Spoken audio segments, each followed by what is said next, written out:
It's more than only molesting, whereby you may not find the semen there. So that is what we received, and this was actually within a family.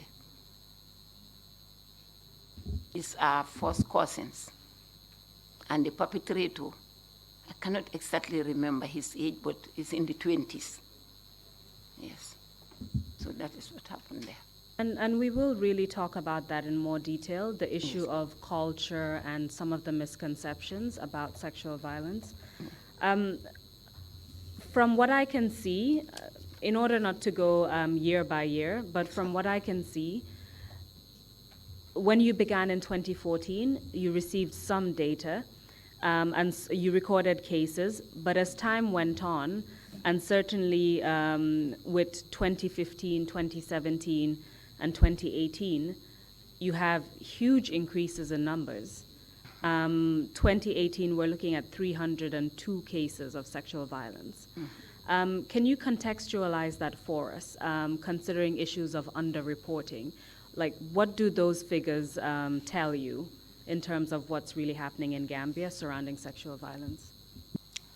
Actually, for me, I always say this is a research question. We need to ask ourselves, is the numbers actually increasing? Or does it mean that is the awareness raising that is paying dividend? People are gradually reporting? This is a question we need to ask, and I don't have the answers to these questions. And if I look at the other pattern also, like we have more children than more adults, is also a question that we want to ask. Why is it that most of the victims we are seeing are children? Does it mean that it is convenient to bring a child who is sexually violated than an adult? Or does it mean that because of cultural and other issues that we will discuss, that is why children are being brought? Or are we living in a pedophile society? Somebody needs to ask this research question. What about in terms of adults? What's the oldest age that you've come across so far in your work? If I can remember, it will be between 30 and 40, the adults that we have seen. But you've mentioned the issue of underreporting in general, so that might not even reflect the reality of the situation. Of course, yes. So they're recorded as sexual violence cases, but do you recall what types of sexual violence were more common in your statistics? I think the most common ones are rape and defilement. Those are the most common cases of sexual violence that are reported, rape and defilement.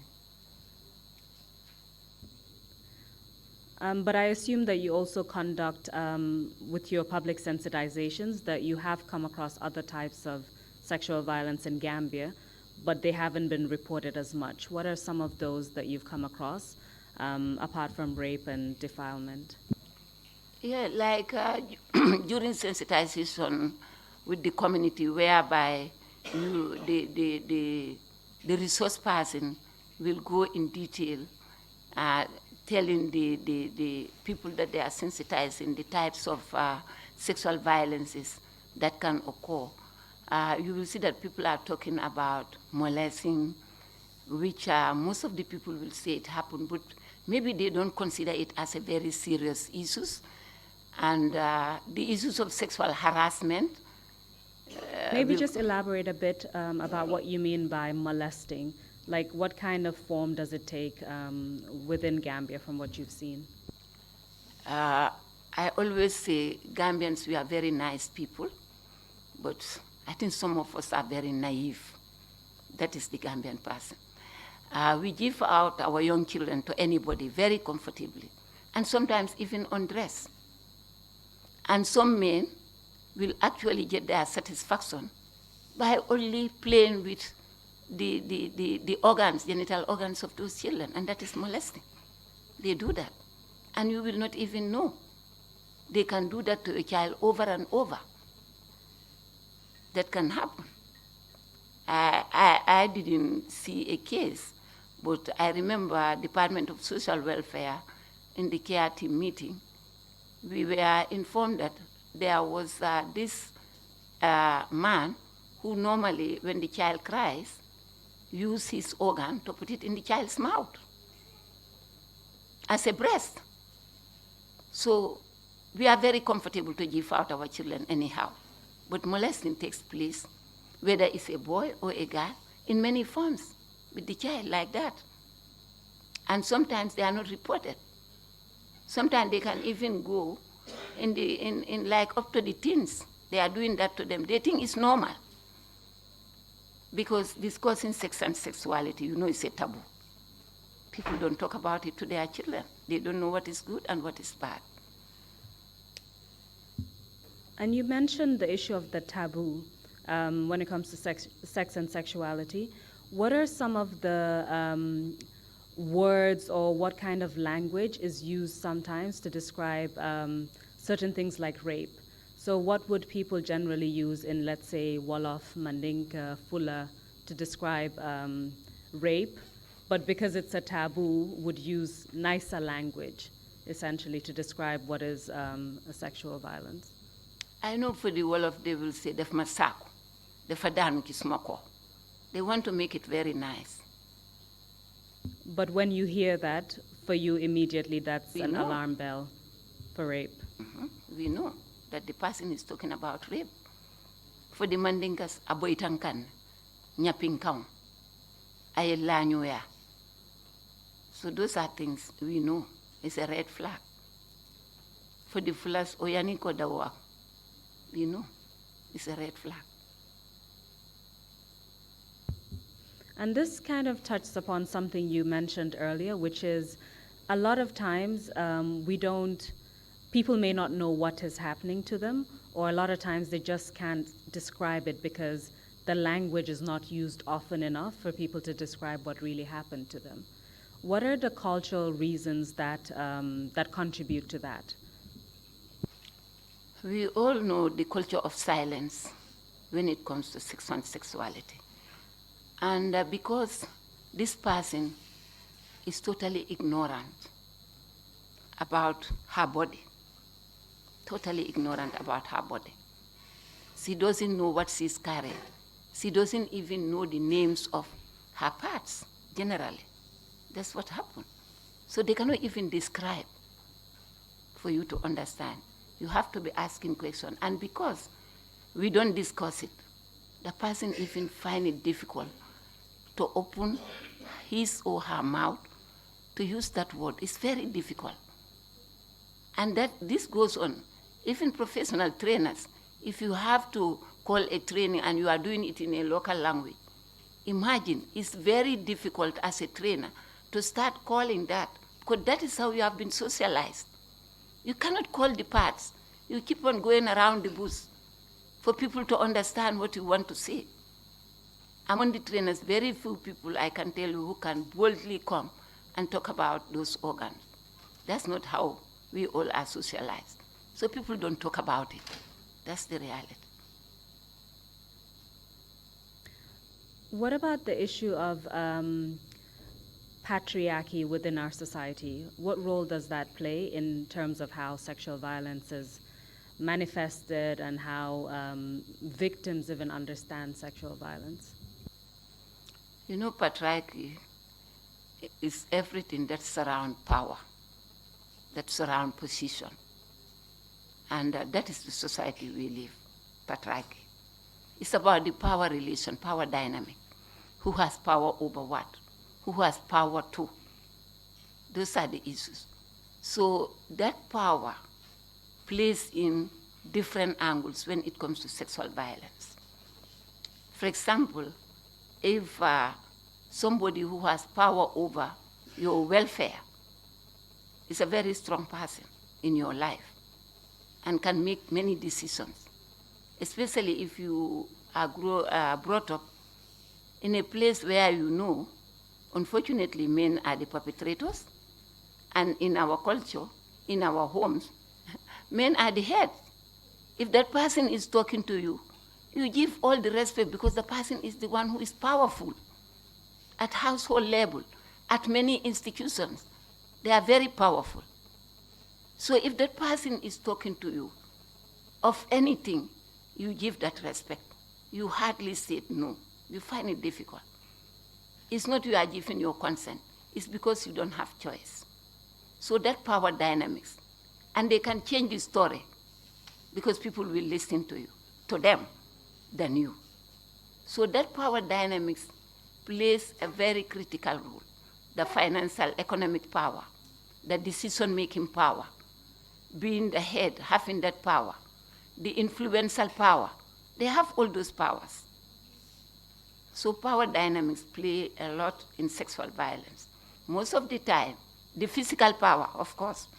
Most of the time, people who inflict sexual violence on you, they are holding either both these powers or at least one of them before they can succeed. They must have that power to do that to you. Either they have the physical power, or they have the economic power, or they have even your emotion can be controlled by them. Because, for example, if they have everything around, they mislead you. They mislead you like telling you, you know what? This is what happened to every girl child before they grow up. So you have to accept this. They have play on your psyche because nobody informed you before. So it's Can about you maybe power. elaborate on that a little bit? Because obviously children are particularly vulnerable, and from what we've seen from the statistics, a huge majority of the victims are children. So what are some of the ways in which children are influenced and in a way controlled because they're not in a position to understand what's happening? You started talking about how they can control you and make you believe that, this is normal. Are there some examples that you can give so that we can better understand what you mean? Yeah, like we have received 2 girls. This is 8 and 10. And they were going to Dara. And these 2 young men, they were passing, they called them and asked them to come in. And normally children, they are easy, they buy things for them. They buy ice cream and things for them and tell them to wait. It's not yet time to go to the Dara that they are going to. And then eventually they asked them, can you please come in, undress? And the children said, they asked him why. They said, every child goes through this. Somebody have to teach you to do this. And that is how they raped the 2 girls. But when the 2 girls came back, they didn't explain it to their mom because they think it's normal. But their mom said, for one reason, anytime she wake up her children at night, she always look at their private part to see whether something is wrong. She said, upon doing that, she saw something. She said, this look like a semen or a discharge. Can these small children have discharge? And she wake up the elder one, which was around 10, and ask her this story. And then she decided to go around not to explain it to her, because at the end of the day, they will tell you, if you explain to anybody, I'm going to do ABCD to you. But the younger one was brave and said, you know what? This so-and-so person on so-and-so road call us. And this is what they tell us, and this is what they have done to us. And that is how the mother went to the police station to report. Some of these cases, because the police work very closely with the network, sometimes they ask the parents, if the parents give their consent that they want to document this, they come and the network do a kind of a video documentary, because the issues are very fresh in the mind of the child and the mother, so that it's documented and kept very safely. You never know. Most of the sexual violence survivors report after several years. So if these children grow up, maybe one day they want to report that, they may even forget how everything happened. But maybe that video can be their support. So some of the few cases we record and keep them if they are willing. And when we are doing that, of course, their faces are covered, their voices are changed. The technicians know how to do that anyway. They do that. So this is a typical example that person, those young men have did to their children by fooling them that this happened to every child, which is not true. So essentially, by not talking to children about these issues, they can be misinformed by other people and then place themselves in danger. Is that what you're saying? Yes, by not even talking to children about their body. People should start talking to their children about their body.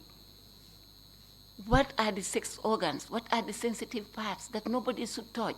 If anybody want to go near that, what you should do? You should report. We should start telling our children, both boys and girls. That's what I'm saying. You mentioned that sexual violence is really about power dynamics. How does that play in a society such as ours? I mean, every society does have this, where you have certain powerful people who may commit some form of sexual violence. How does society view those people? Or similarly, in a country like ours, which is so community-based and everyone is connected, how does that kind of closeness impact this issue of power within sexual violence and reporting or lack of reporting? If sexual violence, somebody did sexual violence who is just an ordinary person, in fact, it's easy to discuss. But if this person is an influential person, is a powerful person, as soon as the victim opened her mouth and said, is so person, the reaction of even the parents will say, close your mouth, where do we go with this? Do you know how powerful that person is? Do you know calling his name what that will going to result to? How can you prove that? Those are the things that your immediate family will start telling you. And if, for one reason or the other, you mention that person's name, negotiation will go on. And that case will not even go from here to here, most of the time. I cannot remember in our work where an influential person is taken to court or whatever, I don't know. I cannot remember. It may happen, maybe I just forget. What kind of negotiations are you talking about? What would be the exchange that would take place in such a situation? If it is only about sexual violence and nothing happened, they'll say, let's keep quiet. You know, in the Gambia, the family name is more important than the victim. The family name is what they cover up. If you say this, you are spoiling our family name. How can we do that? How can we get you married? What about if people know that you are raped? You should keep quiet. You should be silent over this. We cannot talk about this. Even if they go to the health facility, they will tell them, we want, if there is any treatment, but we don't want this to go anywhere. We don't want our next neighbor to know that this happened to her. They don't want. If it is a sexual violence that happened, and sometimes the survivor keeps quiet and don't want to explain it to anybody, but unfortunately she becomes pregnant. And now they push hard that you are pregnant. Who pregnated you? And the person starts mentioning names, then that's the time the negotiation can come in different ways. They negotiate for marriage. If she delivered, will you marry her? Let's negotiate. If she delivers, you marry her, you name the child. If that fails, can we negotiate when she delivers, you are going to take care of your child? Those are the negotiations that takes place. So essentially, for instance, with a rape victim who is then pregnant, this would be about marrying that person off to their rapist. Yes. Isn't that normalizing violence, essentially? Of course, yes. You are normalizing it because you are telling the perpetrator that, yeah, this is okay for you to do. But you don't know what the victim is living. Because you have seen somebody who raped you. Every day you are seeing that person. The pain, the psychological pain that you are undergoing, without being explaining that to anybody. Because anyway, the people who are supposed to listen to you have compromised you to arrange for the marriage. Or say, okay, when she delivered, you're going to take care of the baby. And the person say, I cannot marry. but I can take care of the child. So they accept that.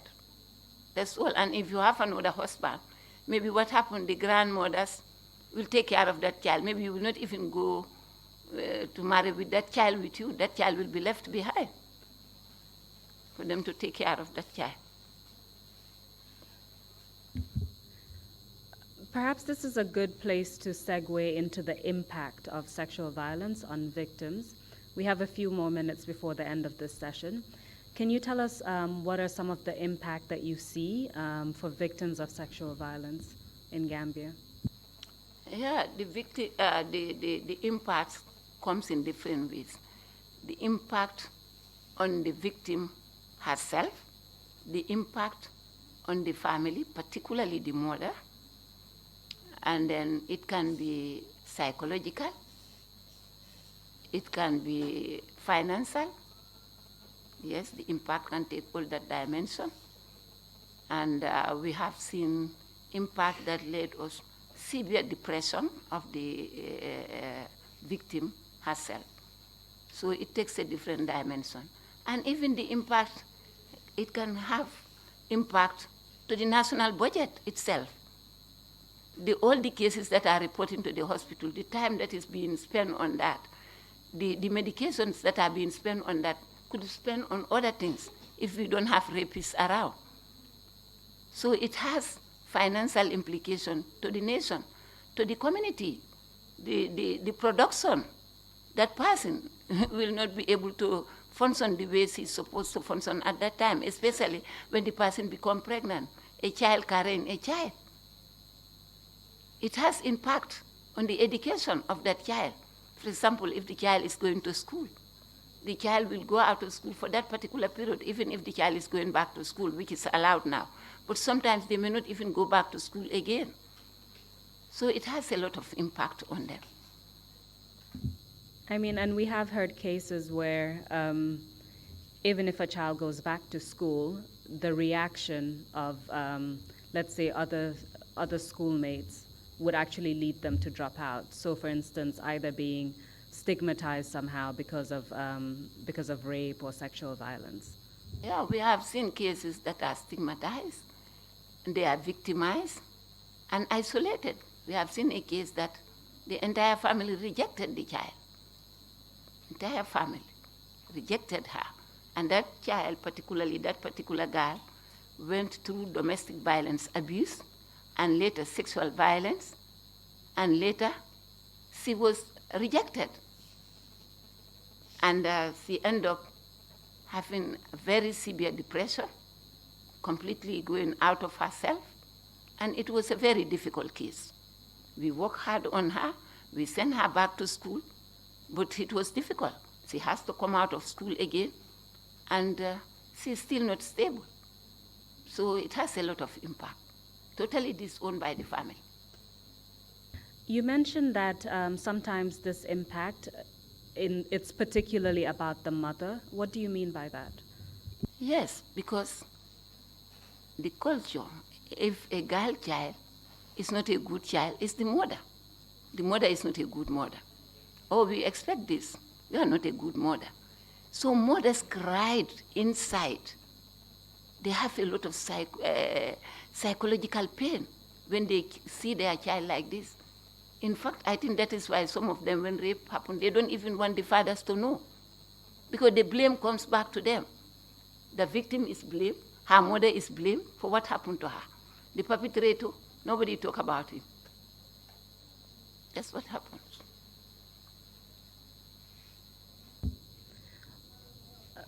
You mentioned the issue of victim blaming, and that's something that's common around the world.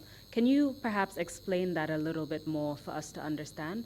What forms do victim blaming take, and what contributes to that victim blaming? Because the focus is on the victim, but never on the perpetrator who actually did the act. In the Gambia, victim blaming comes in 2 or 3 forms. For example, if a young girl is being raped, she will be blamed maybe for her dress code. They will tell her that because she is not dressed properly, modestly. The way she dressed is not modest. That's what they would say. If the person dressed modestly, maybe nobody will rape her. But what is their definition of modest dressing? This differs from one person to another. That's what some people will say. Some people will say, why is she there in the first place? Why did she go to that particular place for this to happen to her? She will be blamed for that. She will be blamed that she's not cultured, like the way she has been brought up. And that she's not cultured will fall back on the mother as well. You didn't brought up your child properly. That is why she's been raped. So those are some of the things that they will blame the victim for what happened to her. And in fact, from a lot of what you've said, anyone can be a victim of sexual violence. Of course, yes. No matter who you are, anyone. Before you know it, you see people coming. I know the medical expert will tell you that we have seen very senior people coming to report. Because anybody can be a victim. Sometimes you don't even know how you become a victim. You didn't even think about it. So sexual violence don't have a barrier. That's what people need to know. It can, and when you are looking at victims or survivors of sexual violence, you should never blame them. You should consider them being brave for speaking out, but not blaming them. Because it can happen to your sister, it can happen to your auntie, it can happen to your daughter. So nobody can guarantee that I'm not going to be sexually violated. It can happen to anyone. Thank you very much for that explanation. I believe now would be a good time to take a break, and then we'll resume when we return. Madam Chair, I've concluded for now. Thank you very much, Council. Thank you very much, Madam Haddy. We will take a break of half an hour and come back at midday. Thank you.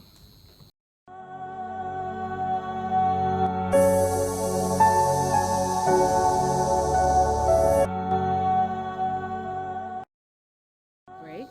I do. We will continue where we left off. Yes. Prior to the break, we were talking about the different types of gender-based violence, the patterns of the gender-based violence. We talked a lot about the factors that contribute to sexual violence, as well as the impact of sexual violence on victims and the wider community. I'd now like to move on to the types of complaint mechanisms that are in place in the Gambia for victims to report sexual violence. Perhaps you can just give us an idea of the different types of mechanisms in place currently where a victim can go and report sexual violence and how that's normally dealt with, as far as you know. Thank you. The reporting mechanism of victims or survivors of gender-based violence varies from the police station, the health facilities, being hospital or health center, the nearest one, and also Department of Social Welfare. These are the main places where victims or survivors of gender-based violence report. But sometimes the community do call the network staff directly and report a case, and then we can direct them where to go. That also takes place.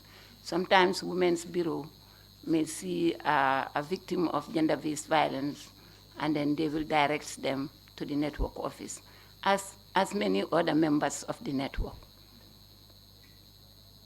And you mentioned that it is within the context of the one-stop center where all these different accountability mechanisms work together. Yes. But it does happen that they also work separately if the reporting is made directly to one of those organizations. Perhaps it would be good to go into some of the challenges in relation to these accountability mechanisms. and generally just how sexual violence is addressed in Gambia. What are some of the challenges that we have?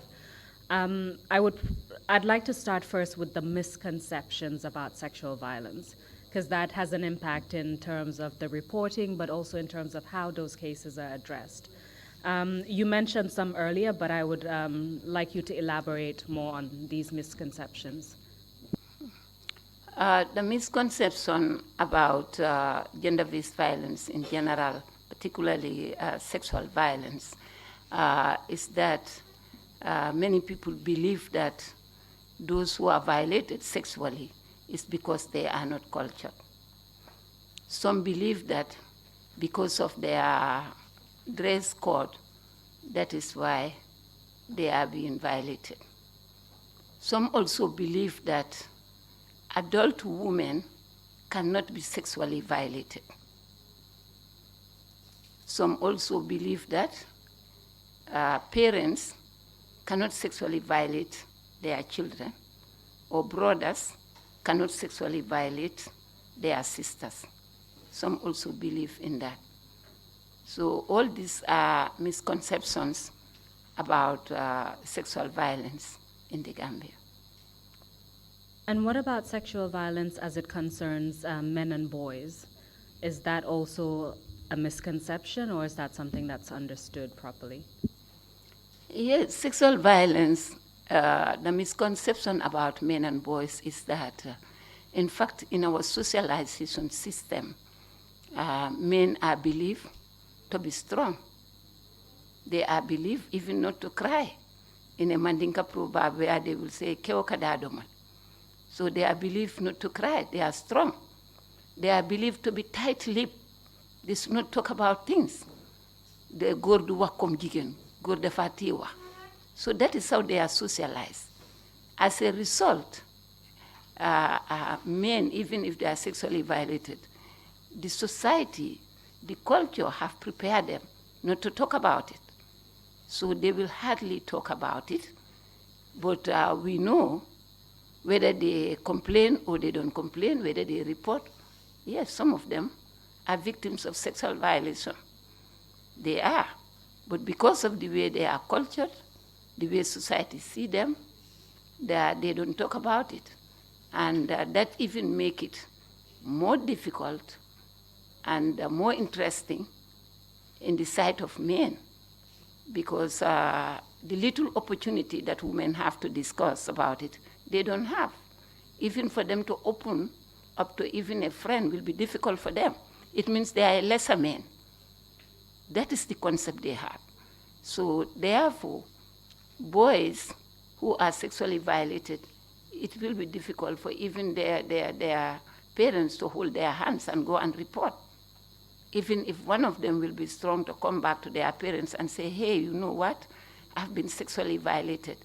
It will be difficult. I remember reading one case study, though it's Senegal, but I always say these are two countries that our cultures are very close. This is from Sheikh Anta Diop University. I saw this case study in a book. I cannot remember the book. This is some years ago, that this young boy said he was introduced to MSM by his uncle's friend. So you can imagine those kind of things, who knows, they can happen here. And I also work at the National AIDS Secretariat. I know they have done a research on it, though it was not published publicly, but we know those are issues that are happening. So how do they occur? Somebody is violating someone's right, but because they are tight-lipped, they will not talk about it. And that is the most difficult part when it comes to boys and men. You mentioned MSM. For those who don't understand, what does that mean? Like, what do you understand by that? It's men having sex with men. That is MSM. You mentioned that generally it would be difficult for men to report sexual violence because of our society and the culture and a lot of the misconceptions. Have you come across any examples in Gambia where you have received this kind of information, not through reporting, but for instance, through public sensitization? And if yes, what are some of the ways in which that story would be conveyed to you? I cannot specifically mention a case. Unfortunately, I know that in 2015, Network recorded 15 cases of young boys, but it didn't go further to say whether that was physical violence or both sexual and physical violence. I was unable to dig into the report to bring that out. But I know 2015, 15 cases of young boys are part of our report.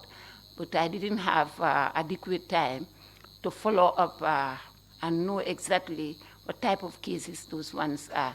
But sometimes from a programmatic perspective, the programmers who go out to do this sensitization, especially when they bring young men together, these are some of the things that you will hear from the program perspective, that young boys say that they are also part of sexual violence, like they will bring it out. The way we have the sugar daddy syndrome, we also have the sugar mommy syndrome, that these women sometimes use that power dynamic to use young boys and sexually violate them. These are things that we will hear, though they will not come and report the case. But these are things that we will hear. You mentioned that one of the misconceptions is that people who are not cultured are the ones who are raped. What do you mean by that? What I mean by people who are not cultured, for some people, the reason why you are raped contributes to your own attitude. That is how some people see it. Your attitude in terms of the way you go about your life, the places that you go, the activities that you are involved. Those are the kind of things that people will think that you are not cultured. Maybe you are not a good person, your family didn't prepare you well. Those are the things that I'm trying to say, because that is the cultural aspect.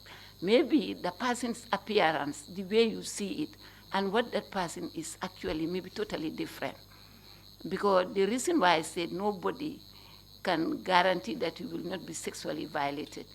Imagine if you look at some very good girls, that sometimes they are trafficked. And when they are trafficked, what happened to them? That is not what they are. They find themselves in that situation. So those are some of the things that people think if you are not cultured. So mainly based on a person's appearance, how they carry themselves, maybe the places they go They to. go, and the things that they do. Like some people will feel that, for example, let's say athletics. You know, girls athletic, the way they dress, the things, most of the time they are with young men. For example, if that person is raped, how would the society view it? They will blame her for why should you go into that trade? The way you will not be properly dressed, you will always be moving with boys. And people like, for example, if a girl decided to be a model and that person report that she's raped, those are the kind of things. Because people think that, like I say in the socialization, the kind of roles that girls should do, that's what they believe. So if you change from one role to another, then whatever happened, they blame you for what happened to you. You mentioned that people also believe that adult women cannot be raped. Yeah. And why is that? Yes, until recently when many police officers are sensitized. If an adult woman walk to a police station and tell them that I've been raped, some police people take it for granted. You negotiated for something, you have a big woman like you who can rape you. If you say it to a neighbor, they will say, how can they rape you? People don't believe that adult women can be raped. People think that rape is specified for young children. But if you're an adult, you are raped, you wanted to be sexually assaulted. You called for it. You want it to happen.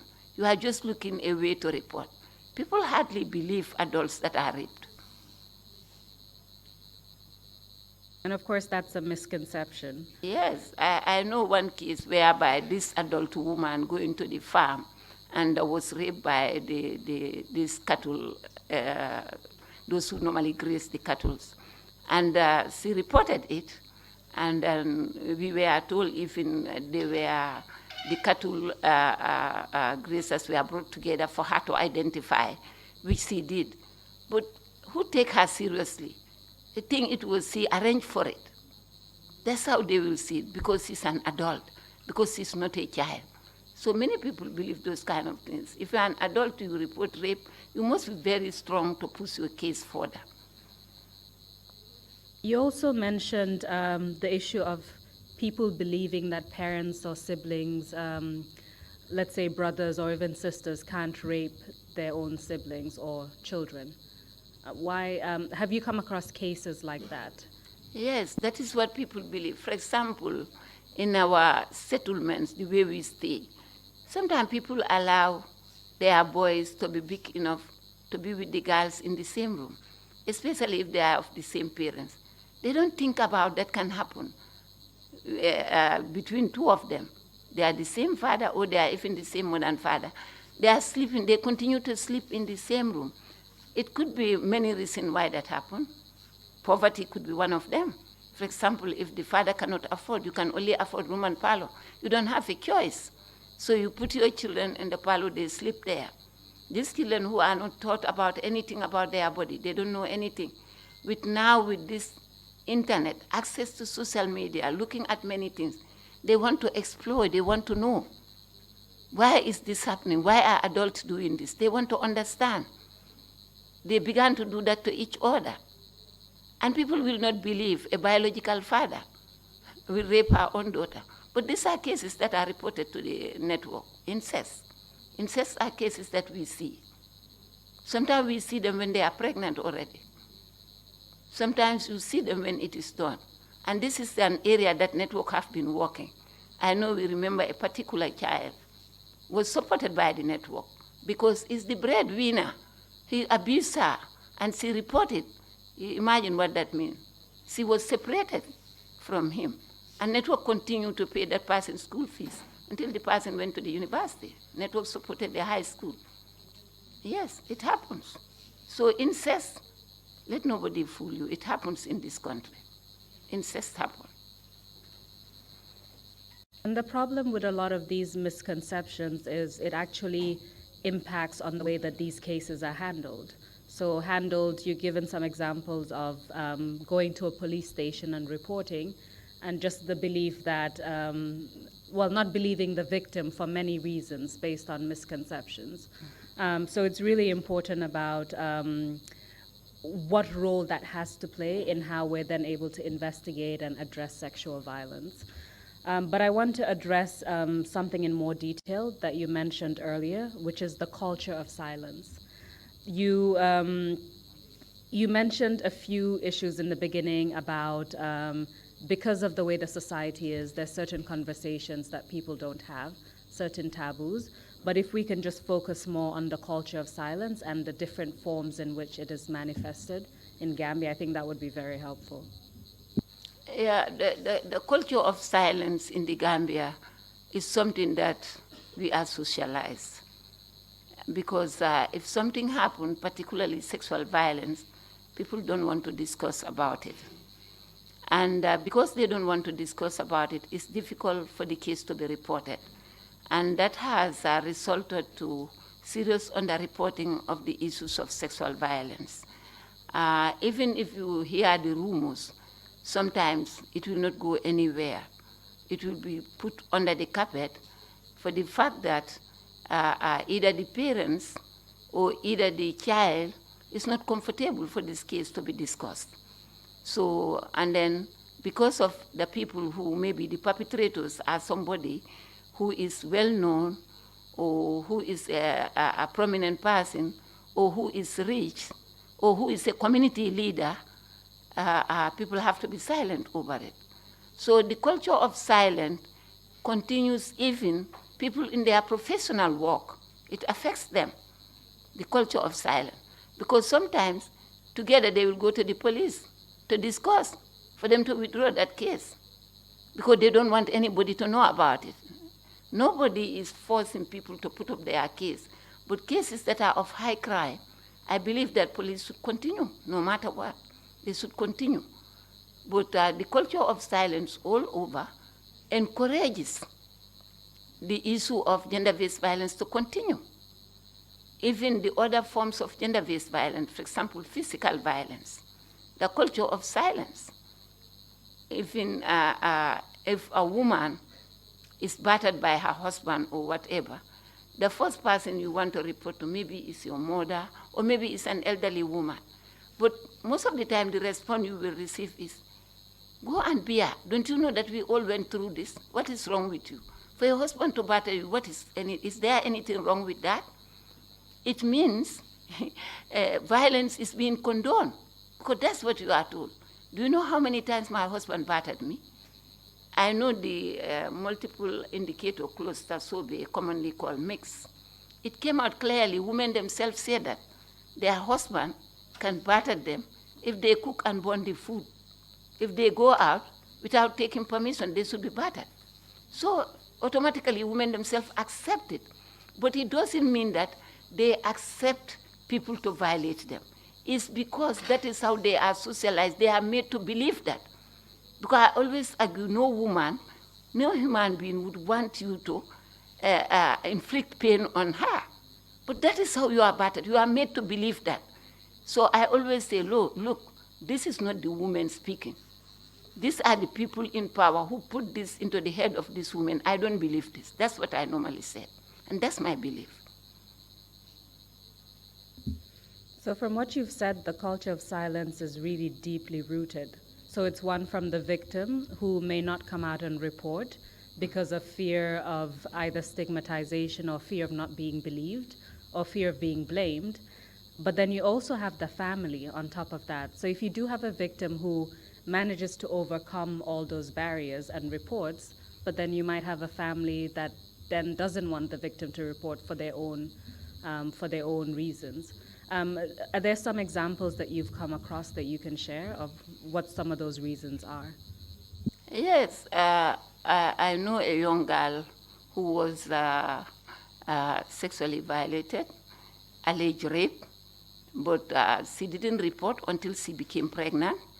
And herself, her mother, and the police gender child welfare officer was in the network office, and she was explaining her story. And her mother was only negotiating that if this child delivers and the father of the child didn't accept the child, that would be a very big disgrace to their family. As a result, all what she's negotiating is the rapist to accept that he's going to marry the girl and then give a name to the baby. Meanwhile, the mother of the rapist is saying that my son will not marry this girl. This is not what I planned for him. Let her go and deliver. Maybe when the worst comes to the worst, we may name the child. So you can imagine the negotiation now is the victim and her mother begging the rapist and his mother. So this is a real example that we have seen. And from what you've said, it seems to be a very common example in Gambia of the way in which people settle rape issues where there's a child involved. Yeah, they settle it. Settle down for marriage, settle down for accepting the child. Those are some of the things. What about, as you know, it is a society that's very community-based, and there are instances where people live together in the same compound. So you have different families in one compound. Have you come across examples where that happens, where, let's say, a rape by a young person occurs in that household by someone else, let's say a neighbor, and how that's handled because of that very close-knit community in a compound? Have you come across that kind of example? I may not remember that vividly, but I remember happening in the same compound, and these are first cousins, and it has generated a lot of issues because the case was a police case. It went to court.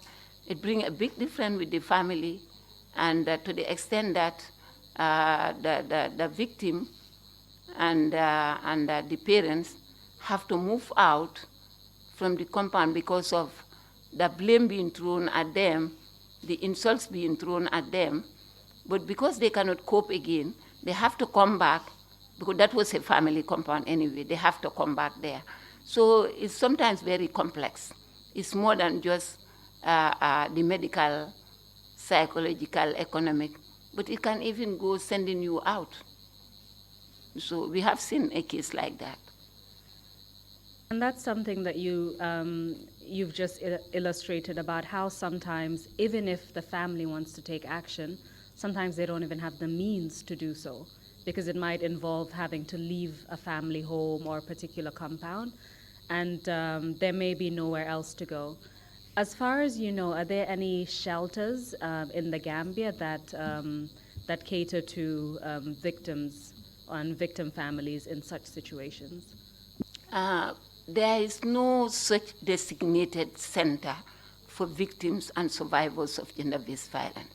However, the shelter for children, Bakote, is being used temporarily for victims of sexual violence.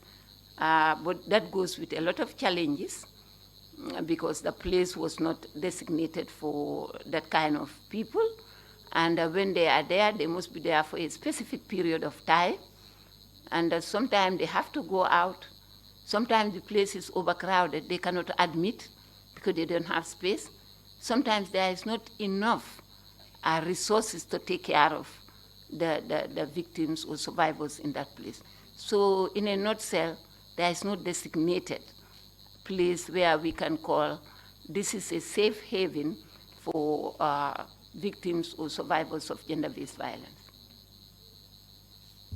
And when it comes to sexual violence, it is one of those violations that people refer to as a situation where a victim is victimized twice. There's that double victimization. Can you tell us a little bit about that and how it's manifested? Yeah, sexual violence, the victim is victimized in many ways. Like you are already sexually violated, and then you cannot say your story because the society is pressing you not to talk about it, either family or whatever. You are going with that pain, and then you are staying with your perpetrator, or you are seeing your perpetrator every day. You don't have control over that. Maybe you are in the same compound. Maybe your houses are very close. So every time you see that person, you are being victimized because you are within the same place, and you cannot talk about it. So sexual violence victims actually, in many times they undergo this, especially in the Gambian context. And that's in relation to having to remain silent through no choice of your own. It's one thing if a victim chooses to remain silent voluntarily for whatever reason, but it's the social context that forces that. What about the double victimization in relation to victims who actually come out and tell their stories? What are some of the ways in which that is manifested? Yeah, I just want to use the Tufa campaign as a typical example. For the first time, we have a Gambian lady who comes out openly. But look at the mixed feeling in the society, in social media. How much she has been re-victimized by how some people see it. So when you come out, you face a lot of victimization. They call you names, they tell you everything, because some will tell you, why is it that when it happens, you didn't report immediately? People need to understand that sexual violence is so complicated that hardly, apart from a young girl, very small, it happens to you, you just go out like that and report it. You think twice, because you are thinking that if I report, what is going to happen to me? My immediate family member, what is going to be their reaction? The community, what names are they going to call me? How are they going to look at me? So you think about all these things. You keep on contemplating, should I keep silent? You go to bed, you don't sleep. You even ask yourself, the service providers, what am I going to receive from them? From the police, the social worker, the healthcare service, what am I going to receive? How are they going to view me? So you keep on asking yourself this multi-million question. Sometimes it takes you time for you to make courage to go and speak out. Maybe you start speaking with somebody you think is very close to you, whether a friend or a family member. You feel that person's reaction and see how the person is going to react. The moment that person reacts negatively, then you withdraw. Sometimes people use tactics, not telling you directly they are raped, but they try to bring stories that a young girl was raped, so and so thing happened, what do you think about it? And they see your reaction. That reaction make them to speak or to keep quiet. Because I remember a PLHIV who always said she watched television together with, with her family members. And anytime the issue of PLHIV comes to the TV, they will be talking negatively. So anytime she comes for counseling, if you ask her, are you ready for a treatment disclosure, because somebody to help, she will tell you, no, the people I think should be my treatment partner. The way they are seeing HIV, if I disclose, I am finished. So the same thing, people who are raped, that's how they feel. They feel the pulse of people close to them, how they will react. If they cannot see any support, they keep quiet.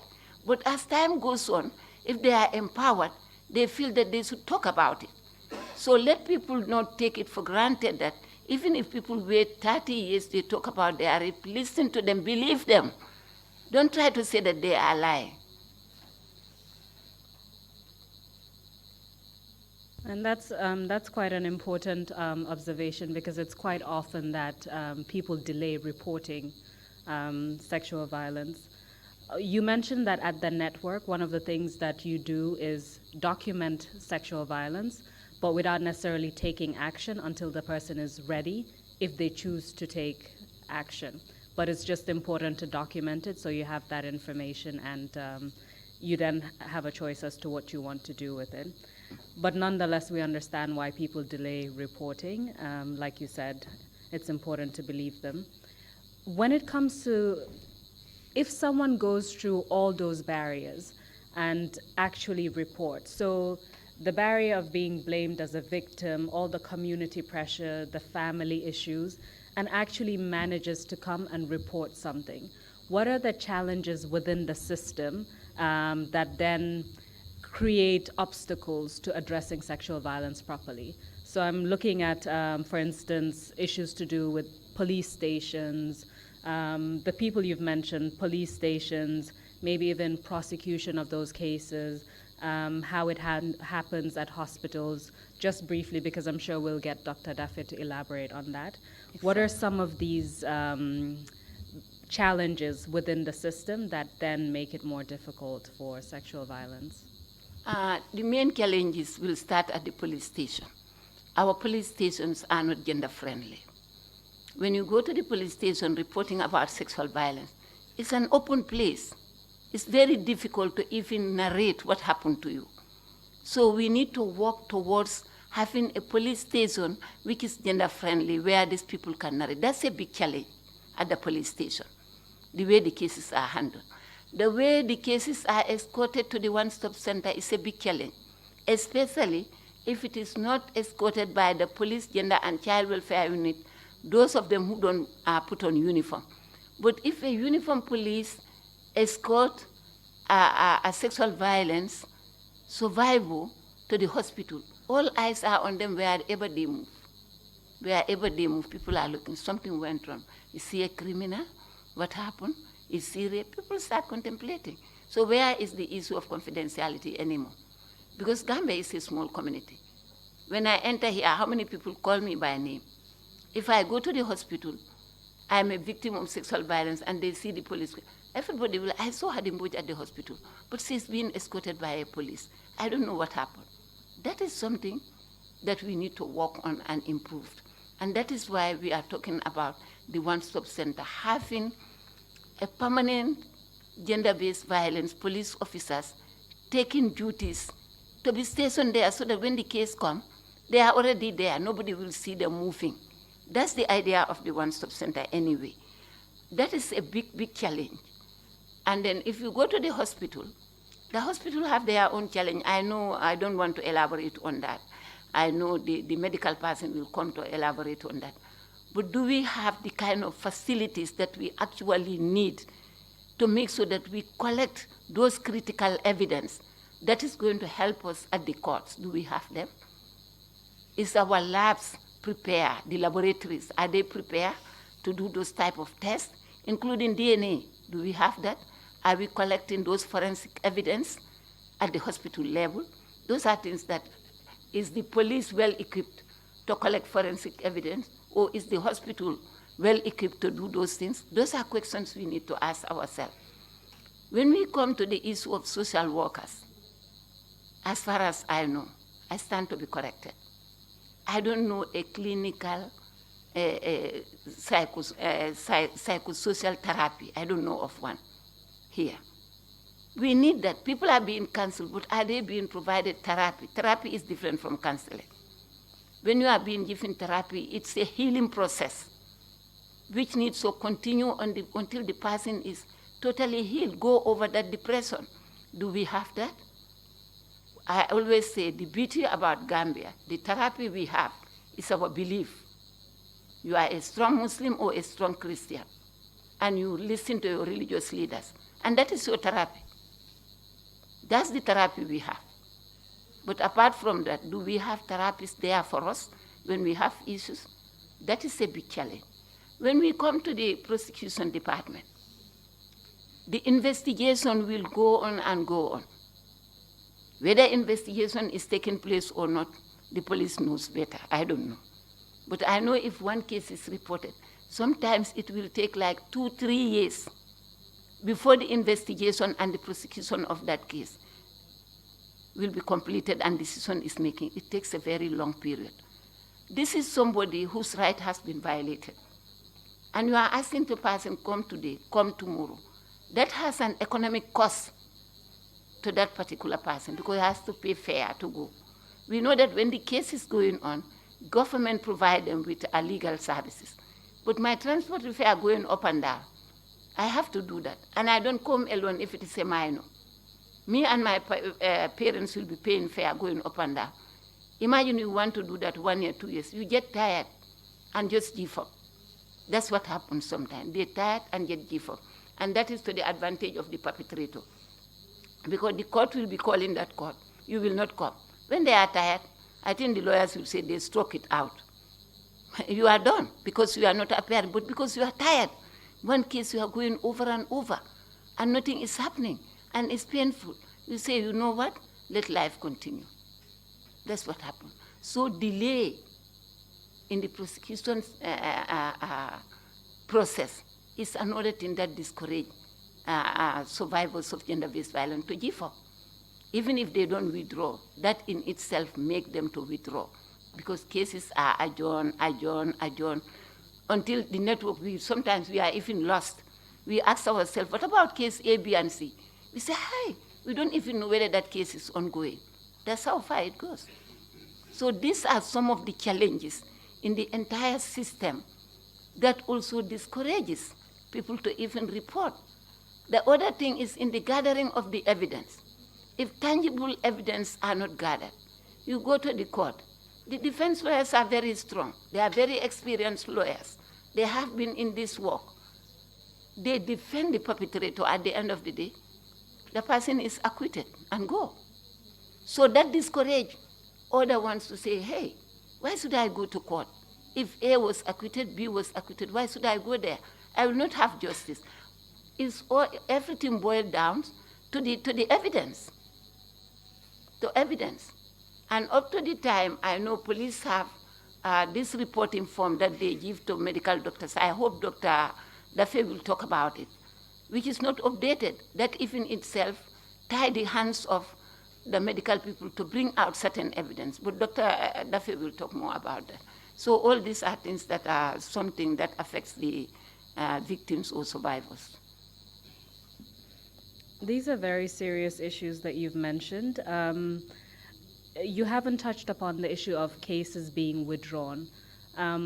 What are some of the reasons why that happens? And yes, what impact does it have? Because overall, all these challenges that you've listed are ones that frustrate the victim, but essentially allow the perpetrator or alleged perpetrator to not face justice, essentially. But these are problems within the system. So when it comes to withdrawal of cases, what are some of the issues associated with that, or what are some of the social issues that have an impact on withdrawal? Cases being withdrawn normally are done at family level. Families of the alleged perpetrator and the families of the victim will go into negotiations. And when they go to negotiations, the victim's family will say that we want to withdraw this case. That's how they go about it. The negotiation is normally between the perpetrators, alleged perpetrator's family, and the victim. They discuss these issues, and they decide that they want to withdraw the case. They don't want the case to continue from the police station, much more to the prosecution department, sometimes as early as that. I remember one case that went for prosecution, but eventually, when they want to negotiate, the child herself was removed from Gambia and went to Senegal. So it's out of reach, the victim. So how can you proceed with such cases? Sometimes the police also, their hands are tied, sometimes. But I always say the investigation should be expedited, and then things taken to the prosecution department for them to forward it to justice, whatever they can do in their means to make sure that these cases are quickly prosecuted.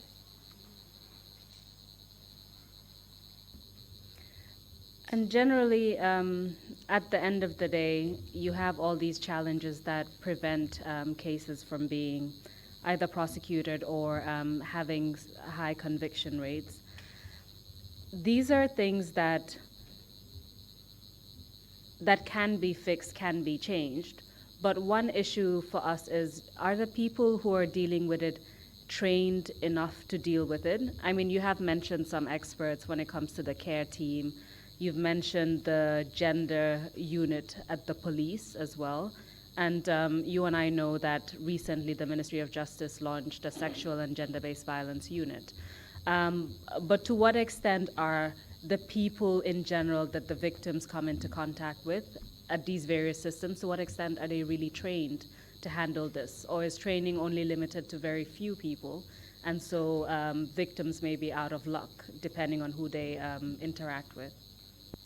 Well, considering the area of healthcare service providers and police and social workers, the training have covered quite a good number because it's ongoing every year. Like even this year, Network have conducted such training like 2 or 3 times, targeting police, social workers, and doctors. But the category of the team that needs to be trained, I believe, are the magistrates and other things who take decisions. They need to be trained to understand the issues very well. Because, yes, they are trained lawyers, they know the law to their fingertips, but they need to understand the social and other dynamics in these issues so that when they are making decisions, they are making informed decisions. For me, I think they should be involved more, they should be trained. It's good news that when the Minister of Justice launched this sexual and, gender-based violence unit, but I don't know what they are actually doing. I cannot talk anything about that. But we just hope that that unit will serve like building capacity of lawyers, magistrates, preparing them better how to handle this issue, how to expedite cases. We hope that the unit is also responsible for that. I really don't know what the unit is doing. So far, I don't know that. Well, that brings us into the issue of recommendations, which is our final topic. Having identified these multiple challenges, what are some of the recommendations that you would make for the TRRC in terms of our work to make institutional and legal reform recommendations, but also generally to all those working in sexual and gender-based violence? What are some of the issues that you've realized within, as part of your experience and some of what you've dealt with that would really help in terms of addressing these issues properly, in terms of ensuring that victims do have justice and ensuring that accountability measures are in place, including counseling and other issues that you've highlighted? Okay, can I kindly refer to my document to make sure that I really got these recommendations very well. When it comes to the recommendation, I would like to recommend that the Gambia, we are talking about this security sector reform. I want to recommend that it should include thorough education of law enforcement officials in dealing with sexual and gender-based violence cases. In other words, the security sector reform should include mainstreaming the issues of gender-based violence in their reform. And they should also enforce institutional policy and laws of the land, regardless of who is involved. In their security sector reform, it should clearly come out that no matter what position you hold at the security or wherever, they should be held accountable if they are part and parcel of sexual violence or other issues of gender-based violence. We know that in the security sector, everything is about command base. And this command base can give privilege to the big men over the young girls. So this is something that should come out clearly in the security reform. That should come out clearly. There is nothing like command when it comes to issues of my body. No command should come on that. That should come out clearly. That is something I want to recommend. There should be funding to key and strategic units of the law enforcement agencies to ensure timely response and investigation of reported cases. We know that sometimes the police are seriously handicapped. The network usually provides support to the police gender and child welfare unit. Initially, we used to give them a quarterly disbursement of certain amount to enable them to take the survivor or to the victim to the nearest facilities. And we know even that is not convenient, using taxis going up and down there. So that unit should be enhanced. The gender and child welfare unit of the police department needs to be enhanced. I recommend there should be a separate entire complex for them, whereby they can have enough space to counsel these people, to investigate, not compromising their privacy and confidentiality, and to enable them have the resources whereby they can carry out full investigations timely. I also want the strategies to address sexual and gender-based violence. We all know that require multi-sectoral approach. There is no one individual institution that can do it. That is why we need a multi-sectoral approach. And there should be active participation of the communities. The communities, these things happen in the communities. Community have a broader definition. Even institutions can be considered communities. So we need to ensure that they are fully involved in this. And there should be a strong political will and commitment at the highest level. I want to emphasize that.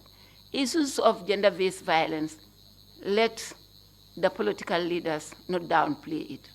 Because looking at the statistics, the national statistics that GIBOS does under what they call demographic health survey, the last one which was conducted said that 41% of women 15 to 49 years of age have one time in their life been physically violated. And it says 5% of the women of that same age category, 15 to 49, have one time encountered sexual violence in their life. And GIBOS is presently conducting another demographic health survey. It's an interest area for the network. Therefore, network and their partner, Action Aid, have mobilized funds up to 800,000 to support GIBOS to make sure that the issue of sexual violence come out very clearly in this national survey. So that is something that the authorities need to know, that if 41% of women and girls are saying they have been physically violated, if 5% of women some years ago said that one time in their life have been sexually violated, that is a very serious issue. So they need to look at that. You mentioned GBOS. Would that be the Gambia Bureau of Statistics? Exactly. GBOS is the Gambia's Bureaus of Statistics. We need to strengthen and expand the one-stop center approach for the management of sexual and gender-based violence. We need to support and strengthen it. And this can only be done by government's commitment and support. The network, being a civil society organization, spearheading this, cannot continue to do this. This is government's primary mandate as duty bearer to fulfill this for the women and girls in this country, and boys and men. They are responsible as duty bearers. So they should enhance and expand the one-stop center approach throughout this country so that the woman in my village in Dankunku can easily walk and enter into the one-stop center. Does not need to travel all the way to Bansang Hospital just to get that services.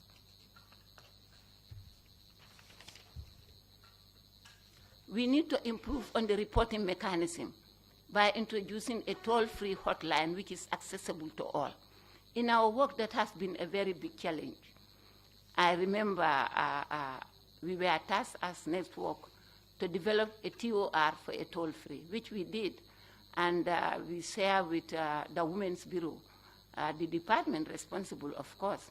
And now that we are blessed that we have a Minister for Women, Children, and Social Welfare, I'm strongly recommending for them to push that agenda. We need a toll-free line where people can call. I believe if that happens, the number will increase. The number of reported cases will increase. And also we know it's resource intense. But government need to understand that, look, these are women and girls of this country that need to be protected. These are boys and men in this country that need to be protected. So they need to mobilize funds. And to the TRRC as well, this should come out clearly in your recommendation, that look, for this work to be sustained, so that when the TRRC close beyond, government should work closely with civil society to make sure that it continues. It doesn't mean that TRRC close, everything broke down. We don't pray for that. We continue, the good work of the TRRC continues beyond the TRRC mandate. Our social development programs should empower people to discuss such matters and fight to end sexual and gender-based violence in our communities. We need to break some of those social barriers. We need to break them, and the breaking will start at household level. We cannot wait to break it at community level. Let us start at our household level. That is the first unit where we can break this silence. Prepare our children, talk to them about sex and sexuality. We need to break this taboo. Because even if we don't break it, the world have advanced. Gambia, almost every household have a smartphone. So children have access to the smartphone. So they have automatically break the taboo. They are seeing it with their eyes. So why can't you prepare your child before he or she is messed up? There should be a special focus on research, education, and training in building capacities and expanding supports to communities that need assistance while targeting behavioral key.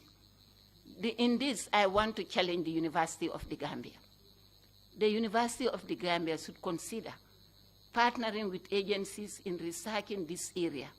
That is the essence of university in the country, not just sending our children for them to graduate. Let them do researches on these critical issues that are affecting us and give us feedback, concrete evidence. So I'm challenging the University of the Gambia to do that, and then to set up a program in social work. The University of the Gambia is not doing any program on social work. They started a diploma in social work, and it was closed long time. I'm recommending to the government and the University of the Gambia to come up with a program, a degree program in social work, and eventually making sure that they have a system that is going to graduate social workers in clinical psychology so that they are licensed social workers. That is what we need in this country. Look at the mental health in this country. Some of you who have an opportunity, please visit Tanka Tanka. You will be devastated. You know that some of those people are there because they don't have those continuous psychotherapy going on for them. That is why they are there. The nurses there cannot handle those cases. So that is something that I'm tasking the University of the Gambia to kindly open this program, social work program up to a licensed social worker, so that we have therapists all over this country. The other thing I want to recommend is a continuous education and training for law enforcement and the justice system on the right-based framework to development and better documentation of cases. The government and other stakeholders should address issues of social and economic determinants of health, education, employment, and housing. For example, creating safe space, shelters for victims. We need that. We need safe space and shelters for victims. The government should work on that.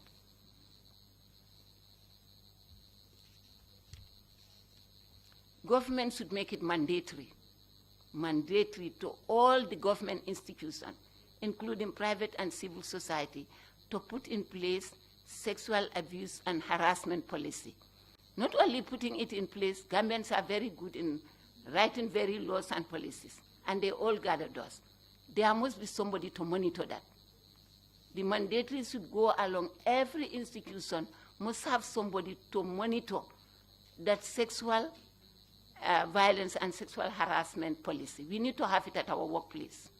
People are not speaking out, but this is something that is happening because the network went extra mile to bring even house helpmates for sensitization. We hear their stories, how they are being sexually harassed and violated. We brought a support staff like secretaries for sensitization. We hear their stories. So what we are saying, we heard from people who live those kind of things. So we are saying that please, government put a policy in place. And if they put it in place, let the last person in the office, which is very important, the cleaner, very important person, to the CEO, everybody to be sensitized and know what the policy contains so that they can be able to report issues when they have been violated.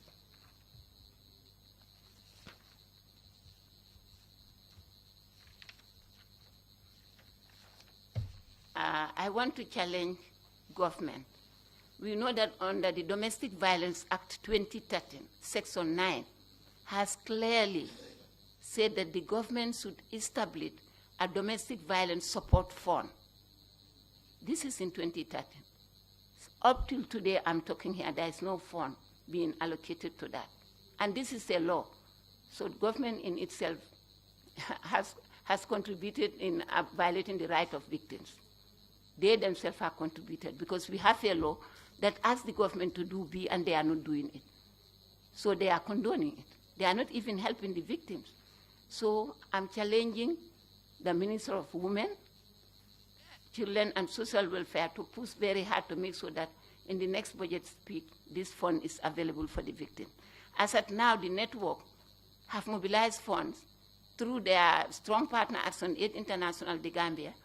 We make sure that we support victims in their education, ensuring that sometimes they have this economic empowerment program like entrepreneur. We give them some money to go in for business.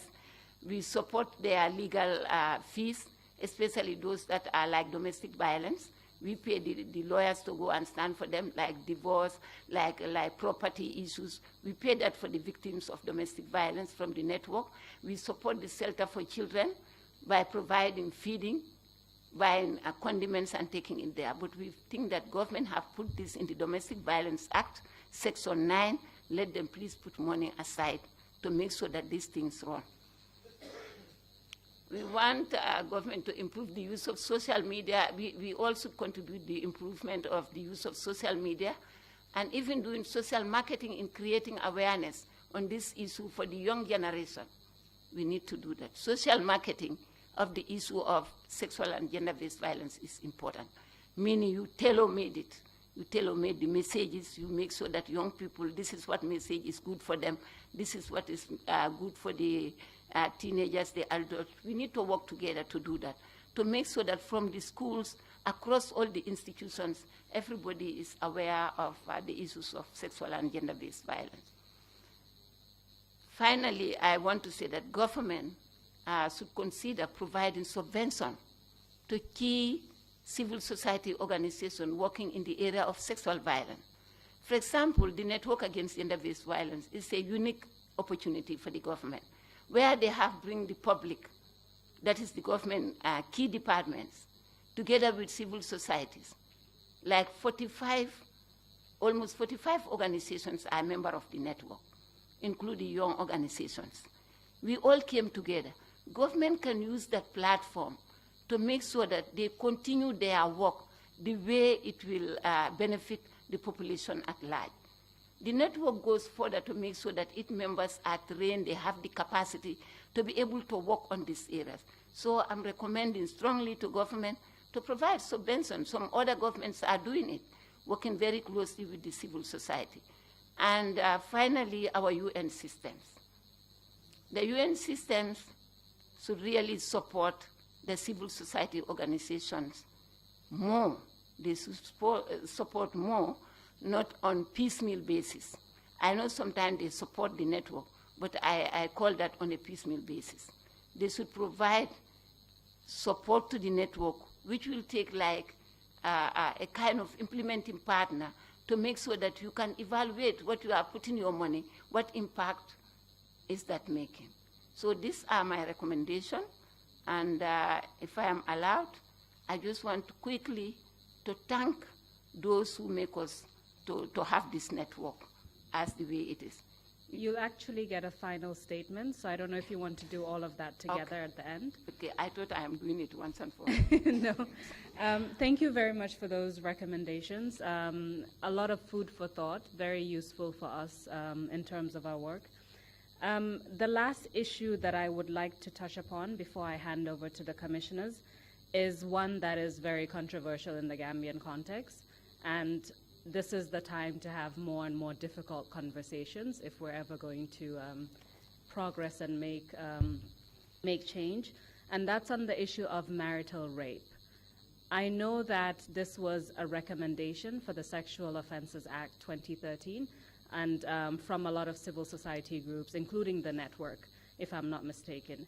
Can you tell us, even though changes occurred at the end, but can you tell us what are the issues linked to marital rape in the Gambian context and why you felt it was important to recommend that this be criminalized in the Gambia?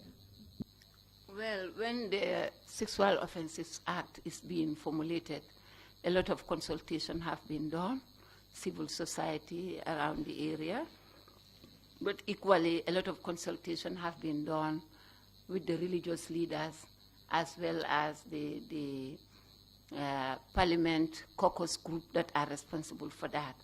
And during these consultations, this is where things that people frown over their faces, things that National Assembly don't want to go to the floor are removed. And the civil society and even some government institutions feel that it should be there because they felt that, especially those who work in the health sector, who work in the sexual and reproductive health, have received women who have issues about it. Because we know that having a relationship should be done and when all of you are at the same level. That's the ideal situation. Unfortunately, sometimes it doesn't happen like that. And when that happens, the woman, again, is the victim who will have some injuries, some bruises, and these are reported. So some people felt that it should be there. But consultation with religious leaders in the religion that I belong, which is the Islamic religion, said that that has no place in the Islamic religion. There is no place where the husband doesn't have the right to have affairs with the wife.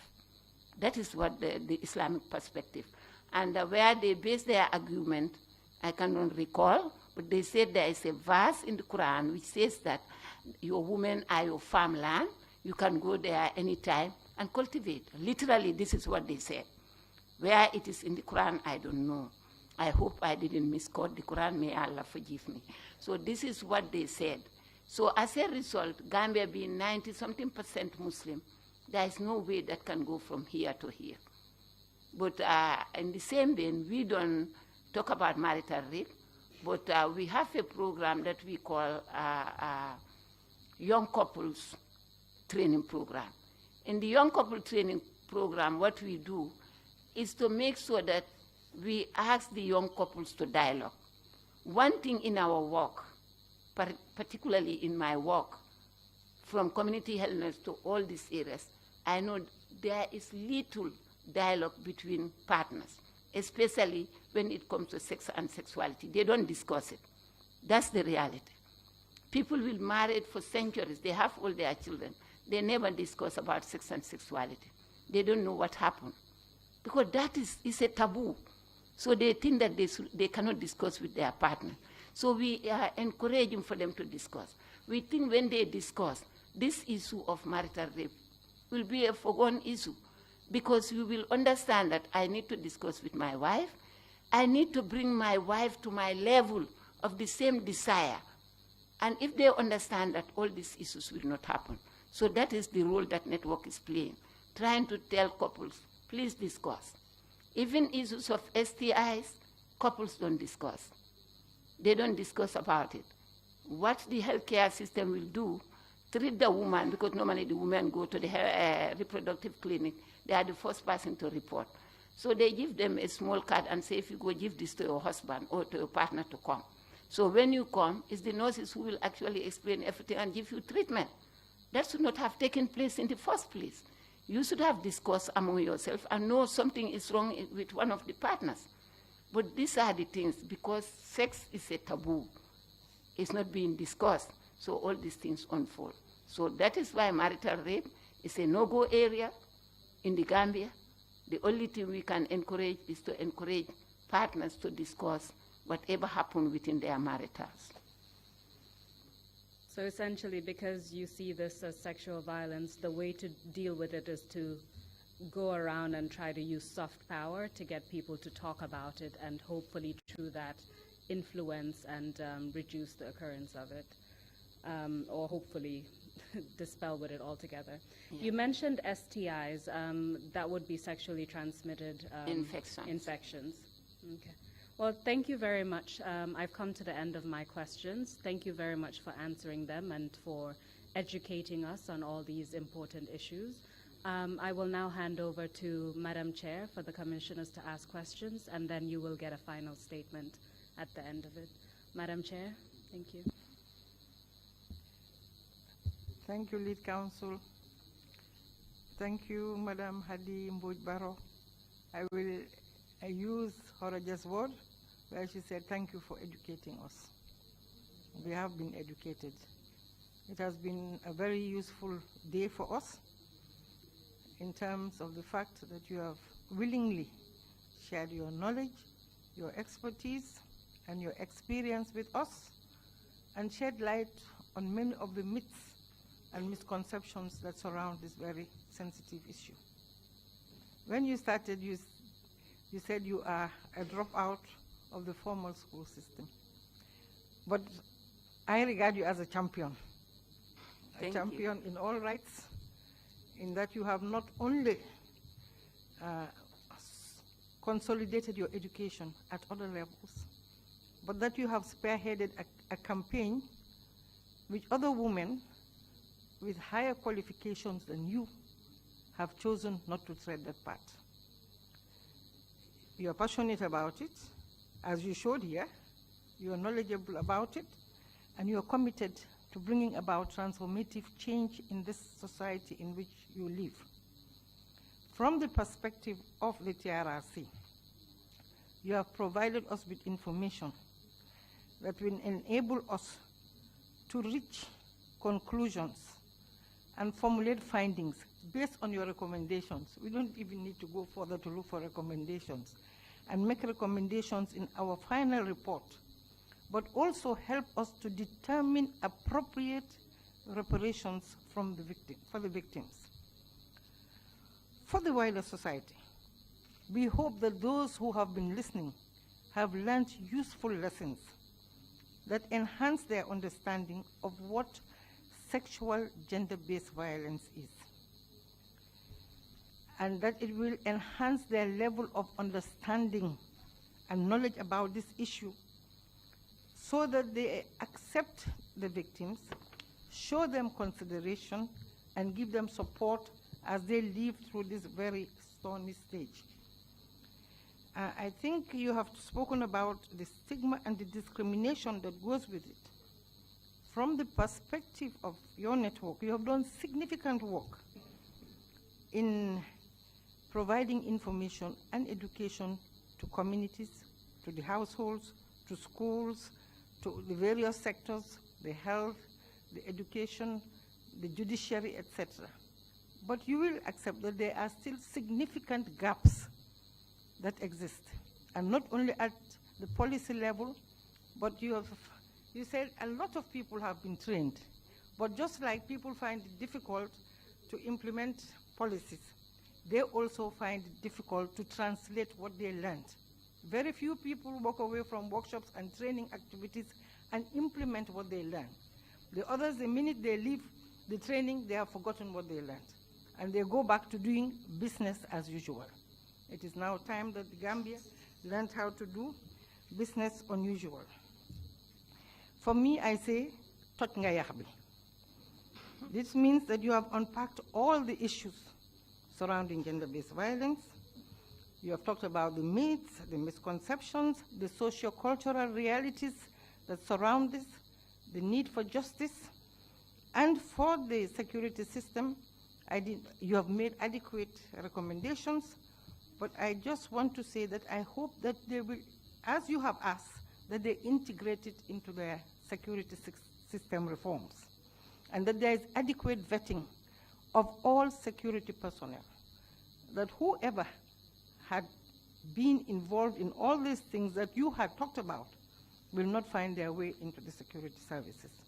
I thank you, Madam Mboge. You've made our day very useful. Thank you very much. Thank you, Horaja, for a brilliant day. Thank you. Thank you.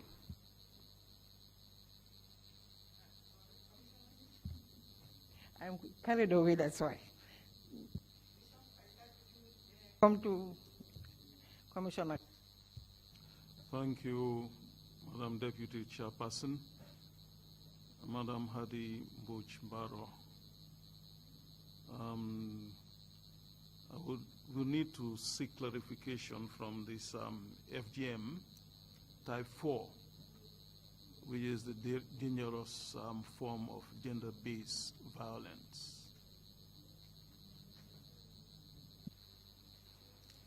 Thank you, Commissioner. When I spoke about type 4 of FGM, some people refer it to as infibulation, and that is where the organ of the woman, the private part, where, excuse me for my language, like I said, sexual issues are difficult to talk about, but that is where the clitoris, the labia minora, and even the labia majora are removed. Sometimes it is stitched, sometimes it's only a hole that is left. That is the worst part of FGM, that is called infibulation. Thank you. Commissioner Ka? Thank you, Deputy Chair. I have a couple of questions, and the first is related to the cultural issues which you've mentioned enable sexual and gender-based violence, and even you recommended that it should be tackled. How difficult are these issues to be tackled?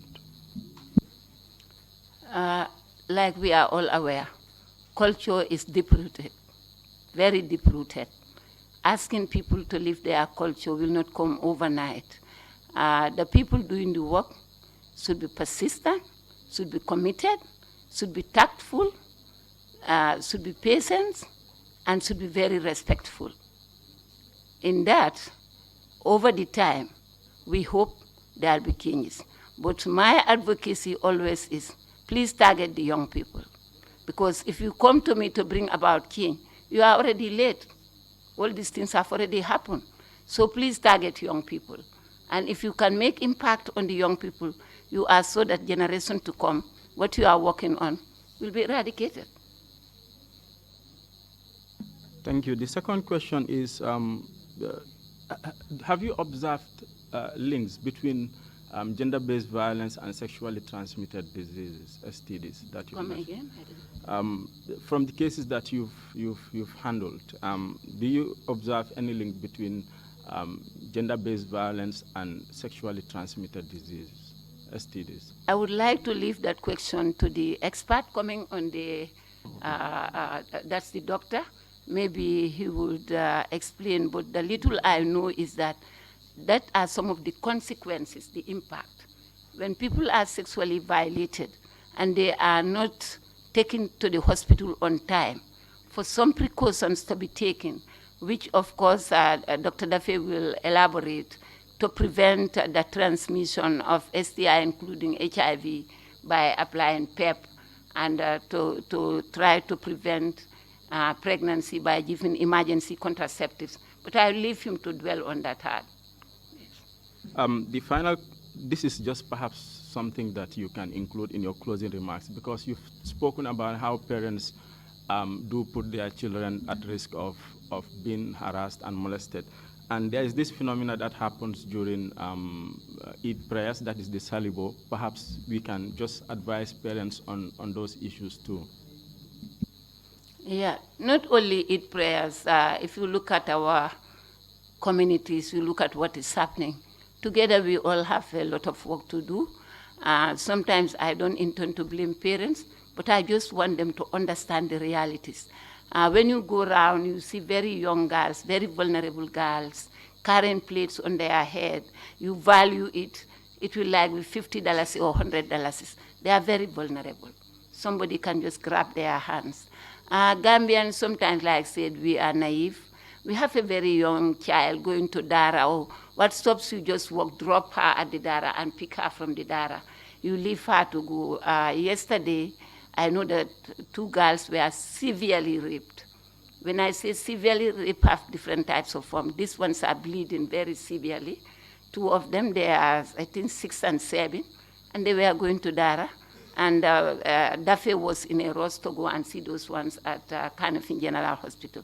So it's high time we start taking our children, dropping them at school, picking them, dropping them at Dara, and not even allow them to be selling by them own. Like some parents will tell you, maybe you have got enough, that is why you are not sending your children. But that is not the issue.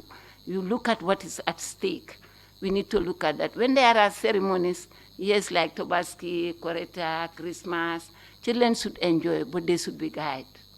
They should enjoy, but they should be guided. We should not just leave them by themselves.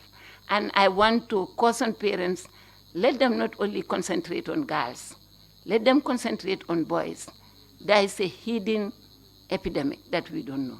So we should take care of our boys. Thank you for a very brilliant lecture. Thank you, Madam Chair. Hello.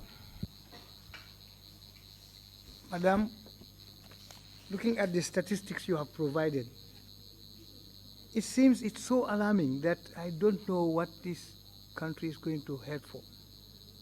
If you say for 2014 to 2018, there were 941 cases.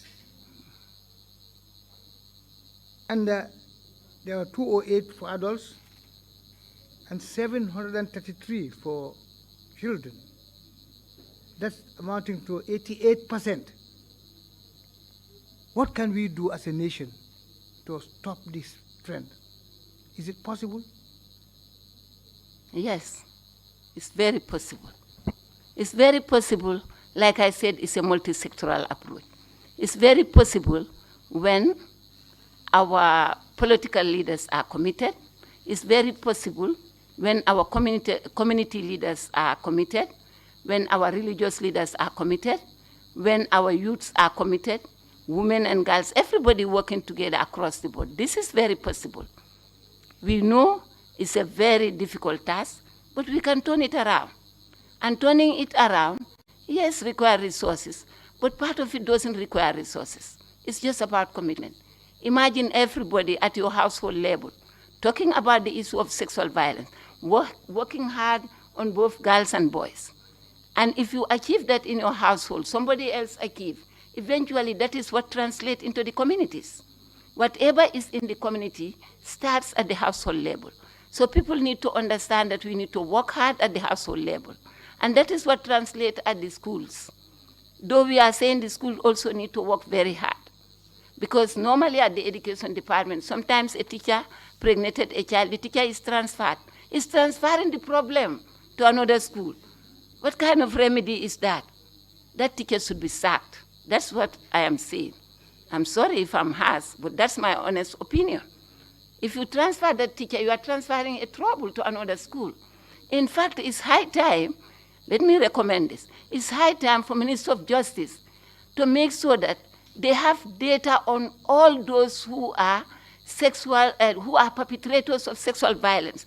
It's a red flag. People need to know them so that when they go to communities, we watch them. Why are we hiding these people? It's high time we make a data on those people, especially those who have committed once and twice. It's a red flag that they cannot even live near our schools where children are. It's high time we do that. That's my personal opinion anyway. Maybe I'm going too much.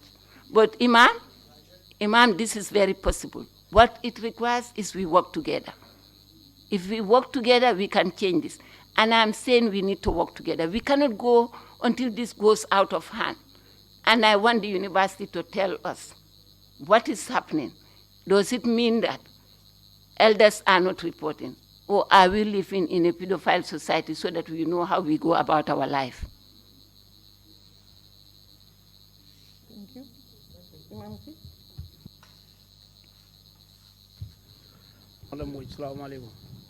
I greet you. We are pleased with your statement so far. You have spoken well.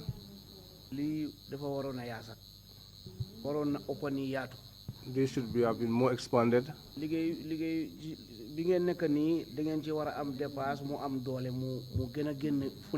work that you are doing, you should be supported in terms of sponsorship to make it more widely available.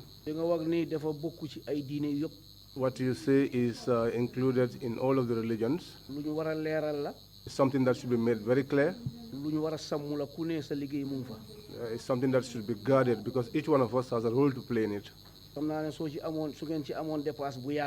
I think if you had enough budget, you would have been able to reach everywhere. Because these are things that we are hidden and it has brought us into not a good place. That is why this is very good. And those that you are pleading for assistance, those that suffered as a result, that is something that has to be. We thank you so much for that.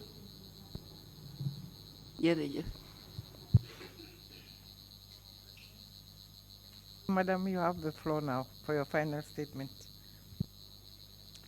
Thank you, Madam Deputy Chairperson, TRRC, someone I have worked with on this very issue, sexual and gender-based violence, and I know her capabilities. And if you are speaking in front of such a woman, you need to choose your words. I recognize you. I recognize all the commissioners, the deputy lead councillor and all the councillors, the TRRC staff, those present, those working behind the scene, the media personnel present here, the security, and the larger audience that are listening outside this hall. I say good afternoon to all of you. I want to thank the TRRC for giving me this opportunity to come here and discuss about this very fundamental issue that affects all of us directly or indirectly. And I also want to seize this opportunity to thank my parents very well for giving me the opportunity at my time to even allow me to go to school up to primary 6. That's a big blessing because that is where everything started. I thank them for that. I thank my husband, who has been my lifelong partner throughout a very long journey. As young as I was, by the way, I'm also, I don't call myself a victim. Me, I'm so strong that I can be a victim. I'm also a survivor of child marriage, but I maintain my marriage. And my husband is my life partner up to today. I thank him for all the support. I know he's listening to TRRC. He's a big fan. I thank my children. I thank my children. All this work I was doing, I was a wife, I was a mother, I was somebody else's child. So I carry all that burden on my head. With the support of very strong men and women, I am able to achieve what I have achieved. So I want to thank all of them, my siblings, and everybody else. I also want to thank the generous directors that I work with, starting from Health, Gambia Women Finance, GFPA, coming to NAS for all the support. NAS, they require special thanks. When I was working at the network, when the network have no staff, I'm the only person doing the program, doing everything. I was a full-time employee of the National AIDS Secretariat, and they allow me to be going up and down. Though one thing I maintain, a discipline of going to work on time, finish my tasks on time, and report on time. I've never been found wanting on that in my career. And I thank God, the director gave me that space that I was able to do that together with my this advocacy work. And my husband allowed me because I spend a lot of time during the night doing the work of network. Because that's the time I have for network at that time. And I want to thank those departments that helped me to make network, those brilliant, intelligent men who work with me, people like Njundu Drame at CPA, people like Madi Jibate representing Flyer, Kajali Sonko at the time Women's Bureau, Falu Sow, who is the current national coordinator of network at the time Social Welfare, Police Crime Unit Ansu Sonko, Police Gender and Child Welfare Unit CD Sedikan, Matilda Johnson of YWCA. They all worked so hard when we initially started the network. I want to thank the Minister of Foreign Affairs, Finland, through Ratas, for having confidence in us and fund us consecutively for 6 years. And that is both admin, program costs, for us to make the network to stand up. I want to thank them. I want to reflect on Action Aid for being a member, but not just a member, a committed member, giving us technical advice, both program, finance, and helping us to grow. As young as the network is, we can boast that we are one of the strongest CSOs. We are audited every year from 2010 to date. We have robust financial systems. We have good programs. We have gained recognition from international donors like Amplify Change. They give us funding of 347,000 euros. By the time we finish for 2 years, they give us another 2 years. We are just about to finish. They are willing to renew again. That shows how committed the staff that are working at the network, they are very committed. The entire membership of network. Network is a membership-led organization. Our executive are very strong executive. They work so hard. I want to thank each and every one of them. Apart from thanking, I still want to recommend to the TRRC in their reparation for the victims of sexual violence, that your reparation should not only focus on the how do you call it, on the psychotherapy counseling, but look at the economic bit of these people.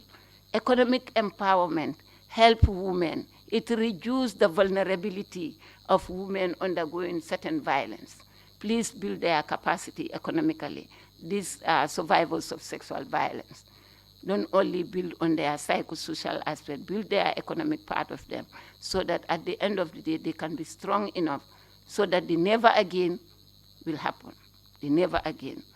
And I'm strongly recommending the TRRC to make sure that the government be committed in their recommendation to continue the work of the issues of sexual and gender-based violence, to prevent it. The prevention arm is very important. We should not go in for the area of management. Let us prevent it. Preventing it, everybody needs to be educated. Everybody needs to understand what is happening. throughout the country. We need to make sure that we deter people doing it by setting good example.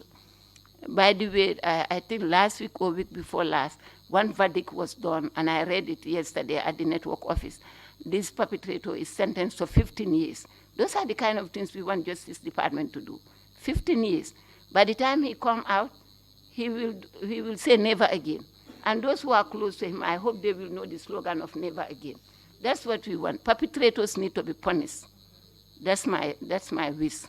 So on that note, I want to thank everybody, and that is my end of my statement. Thank you.